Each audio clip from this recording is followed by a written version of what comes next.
Bihar elections are just a few months away, and we are in Patna where the election season already seems to be on. And I would say Patna is also the capital of politics in this country. And today I'm joined by perhaps the most watched face in the Bihar elections, which are soon coming. He's Union Minister of Food Processing and the leader of the Lok Janshakti Party, Mr. Chirag Paswan. And Chirag Paswan, thank you so much for joining us on CNN News 18 in Patna here.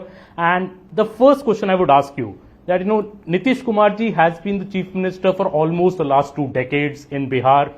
This is a very crucial election in which we're going into. What do you think are the NDA's chances in this election, and what is your party's strategy as a part of the NDA? Well, not because I'm the part of the alliance, but then yes, I'm extremely confident that this is a winning combination, of the 5 parties, 5 allies that, we are together under NDA banner. I think it is an absolute winning combination, and we have proved ourselves during by-polls. We had by-polls in 4 different Vidhan Sabhas, and we managed to win those seats as well, which NDA couldn't win for the past almost 3.5 decades. Seats like Belaganj, for 3.5 decades, NDA was not able to win that seat. Tarari, we managed to win this seat, So this increases my confidence that it is a winning combination, and together we are heading towards a big victory. I'm extremely confident that this time it's going to be all-time high. It's going to be a historic win, not for the heck of saying it, but I genuinely believe it's going to be a historic win. We're going to bag more than 225 seats is what I believe. As far as my position as one of the allies, I'm trying my level best to give my 100% to this alliance. To contribute the max that I can do. I am holding rallies across the state. We started with Shahabad. We did this rally on 8th of June in Ara, and then we did a huge rally, primarily focusing on the voters coming from the scheduled caste. So we did this Bahujan Bhim Samagam in Rajgir. And now we are heading towards another rally that will take place on the 6th in Chhapra, and then Munger, and then Gayaji, and that's how we have planned it. So I'm trying my best to charge up my voters to make them understand that how beneficial this double engine government is for our state, and whatever that's been done by the center and the state. I mean, it is a matter of pride for us that the Prime Minister is visiting our state one after the other. It's not within an year of the 3rd term that was formed. He visited my state 7 times. So this increases my confidence that my state is priority for my Prime Minister. And together, the Chief Minister and the Prime Minister, the Kendra Sarkar and the Rajya Sarkar, I think they are working hand in gloves. And this needs to be communicated well between the voters, and that's what I'm trying to do. The NDA seat sharing, sir, in Bihar especially, we've seen in past elections, always goes into the last lap. There is a lot of back and forth always. You are now saying NDA is going to win 225 seats. How many seats does LGP want to fight? You know what, this is $1 million question. I think I've been asked this question every time we approach elections. But then, as you also know, and I think you have started your question with this clarity that, it takes time. And I know it takes time, but then eventually, it happens very, very amicably. Repeatedly we have seen this is my 6th seat sharing negotiation with Bharatiya Janata Party. I started in 2014 with Bharatiya Janata Party, 2015, 2019, 2020. 20 was little different, is the reason why I opted out of the alliance. But then 24 we did it very amicably again. And I'm equally confident that 2025, again, it will be done very, very amicably. It will be extremely wrong on my part if I share any figure or a number with you before I do that within the alliance. Because the buzz is that because LGP has a very good strike rate, in earlier elections, that is why you want more seats. You're showing your performance and then asking for more seats. Absolutely. And I think this is how it should be. And I think this is how the alliance has taken it also always. Because it's not always that you see a single member party, where you are the lone member parliament from your party, you get 5 seats from the alliance to contest. But then again, I have proved myself. I had an 100% strike rate. I am performing, I'm showing my performance, I'm having rallies across the state. So I'm confident, and I think that's how it should be. You know, I think every ally should get the numbers as per their strength, as per their winnability factor. And one statement of yours which has stunned political circles, I think also the Chief Minister, is that you want to contest the assembly elections. Now everybody is saying Mr. Chirag Paswan is a union minister, he's an MP. Why does he want to contest an assembly election? I think Nitish Kumar also asked you that, if I'm not wrong, that why do you want to contest an election, Chirag, in the state? He wanted to know that am I really serious when I say this, and if yes, then which area, you know, which Vidhan Sabha I'm looking at. But having said that, yes, I really want to. This is my personal wish. I want to contest Bihar Vidhan Sabha. I don't see myself too much in the center. You know, my whole purpose of entering politics was for Bihar and Biharis. You know, I've been born and brought up in Delhi. You know, I've worked in Mumbai, but I have seen that how miserably, you know, Biharis are forced to live in different states of our country. They are forced to leave our state, settle down abroad. So I want to, Bihar First, Bihari First is the vision which I'm going ahead with. And Bihar First, Bihari First primarily believes not only in stopping the migration, rather making it reverse migration. You know, all those who have left this, left the state, I want them to come back to my state. That's the kind of ecosystem I want to develop here, which I have realized, being the third time member of parliament, is not possible living in Delhi and doing it. So I think it's high time, when I talk about my state, when I talk about Bihar First, Bihari First, it's high time that I should move back to my state, come back here, and is the reason why I have voiced it. Having said it, the final decision needs to be taken by the party. Before you ask me a counter question, because every time I say that the party needs to take this final call, so there's a counter question that you are the party, you are the national president of the party. You are the High Command. If you want to contest, who's going to stop you? I do agree to that. Nobody can stop me if I want to contest, but then the fact is that the party needs to decide whether it's beneficial for the party and for the alliance, me contesting the election or not. Party is doing the surveys, they're still working on it. How beneficial will it be, me contesting the election? Or whether I'll be too engaged in taking care of my constituency and my election, and I'll not be able to give that much time to the ally parties.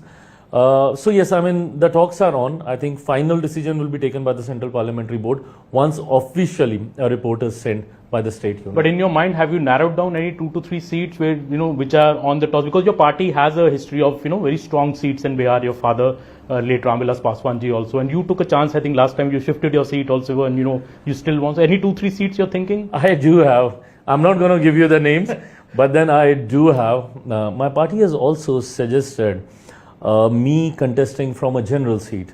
So that is also an option that we are evaluating. But I think very soon we'll come out with a final decision. Chirag, another speculation which does the rounds is that you want to enter state politics because Bihar also has this history of having multiple deputy CMs. If the NDA wins, are you looking at a deputy chief minister role? I mean, to be very honest, I'm not looking at any post. Let me be extremely honest. You know, I come from a family where I've seen it all. So for me, this doesn't lure, you know, me having a post, my party having a post.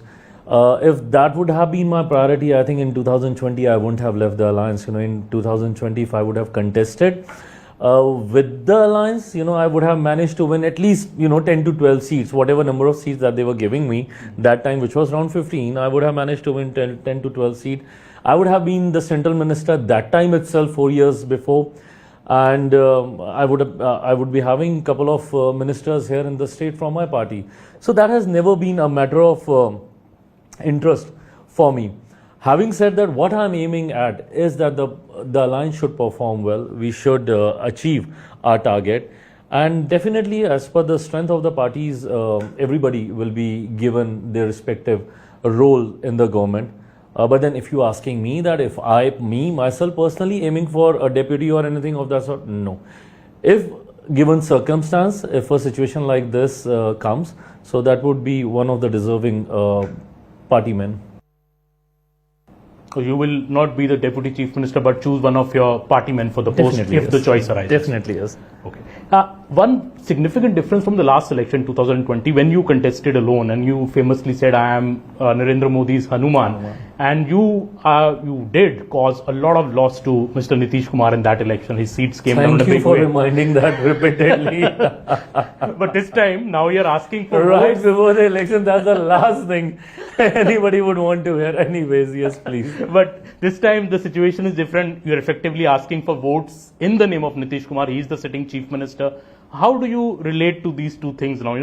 Obviously your cadre may be asking you some tough questions, and public also maybe. No, of course they do ask these questions, but I think if anybody who understands the concept behind it, that why it all happened.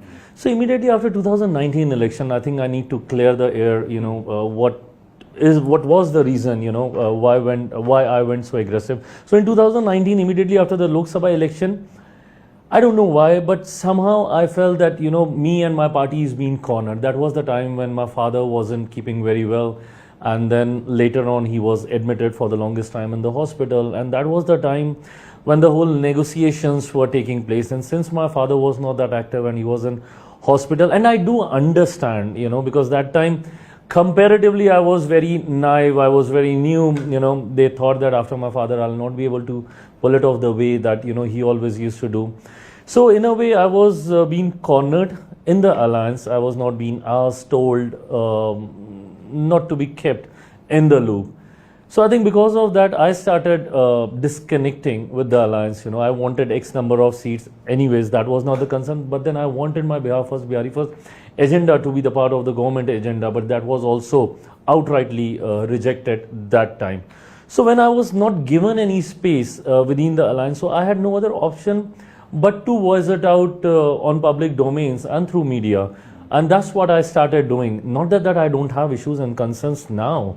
Now also, of course, I do have. But now I've been given that space within the alliance, and my issues, they not only get acknowledged, but they also get addressed, So now I don't need to use media, or I don't need to go on a public domain and say that this is wrong and this is not happening the right way. So you buried the hatchet with Nitish Kumar. You have to. I mean, not only with him personally, but then I think if you're the part of a system, you have to be wholeheartedly there, or else you'll be spoiling your own group itself. One thing I want you to clarify, this is the biggest mystery in Delhi, that BJP says they're going into this election with Nitish Kumar as the chief minister.